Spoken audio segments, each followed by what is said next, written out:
Alright, hello. It's been a while since I've done the first metal vocal tips, and it was received with quite some good responses.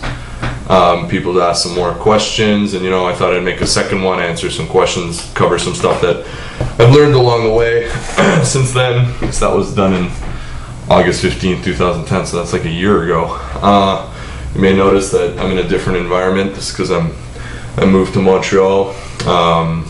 In this video I'm going to be able to do less examples because the walls are thinner and I have neighbors that would probably complain. So I'm going to keep the screaming on the down low, so if you won't need examples of my credibility and whatever, just check out my other videos.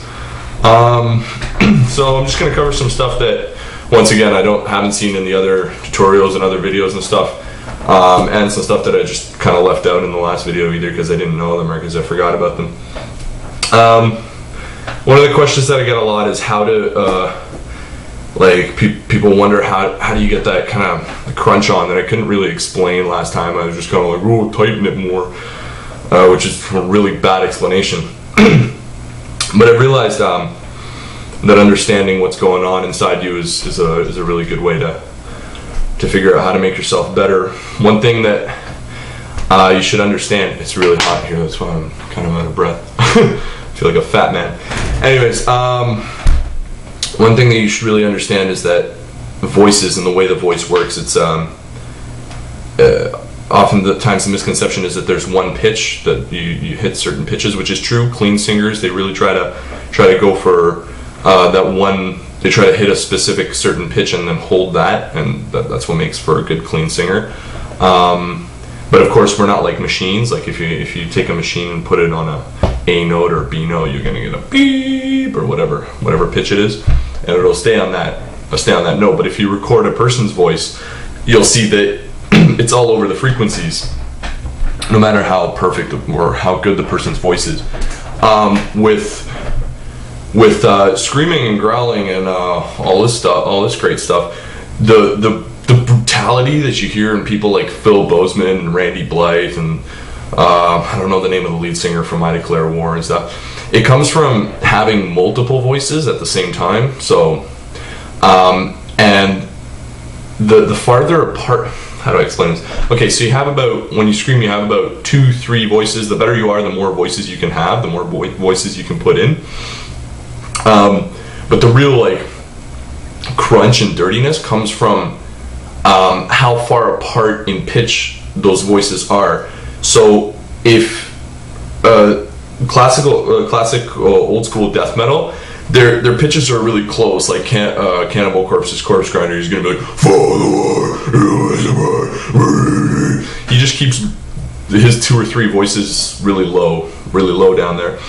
But what you might notice if you listen really closely to someone like Phil Bozeman, when he does his really lows, his main voice is really as low as he can go, but he has those little pings, like high little pings that are in between, because what a voice is made up of is frequencies that they ping, they spike. So it's made up of little dots of voices. So we have a low, low, low, high, low, low, low, high. If you slow your growl down, you'll hear just like a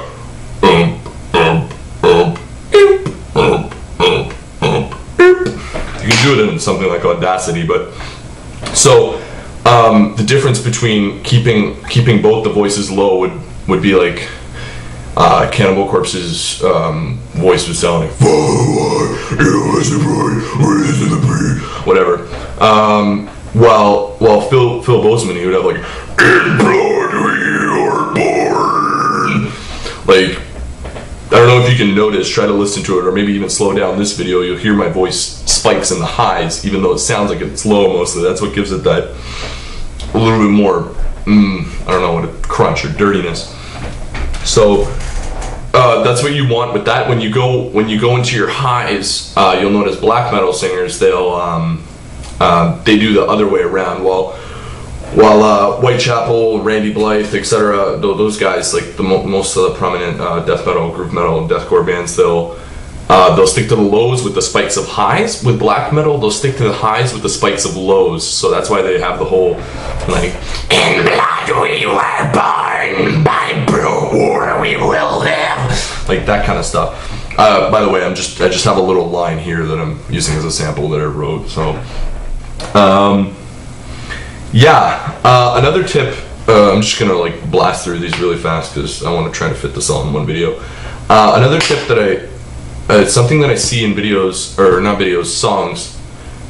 I don't see in songs. What the fuck? I hear in songs. Anyways,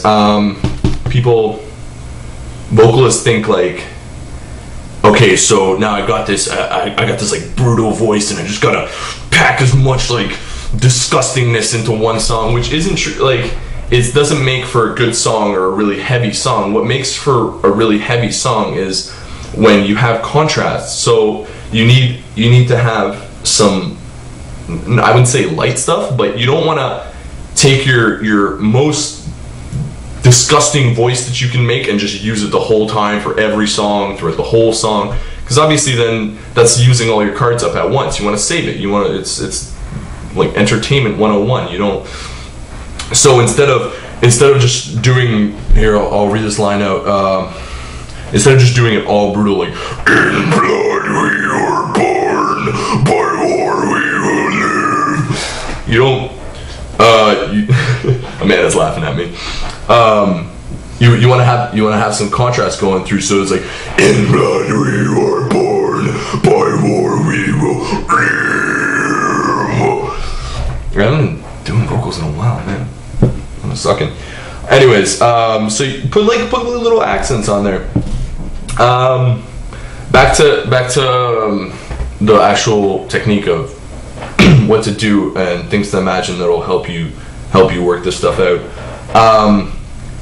Try to imagine that there's, when you're trying to do the really low ones or the really like brutal growls, try to imagine that there's a beach ball and it's shoved into your stomach, and you want your stomach going around it like kind of thing, because that's your diaphragm pushing the air out rather than your throat. And I know you've probably heard it a million times, don't use your throat, use your diaphragm. So just imagine that's there when you're exhaling, and you imagine it's filling up when you're breathing in. So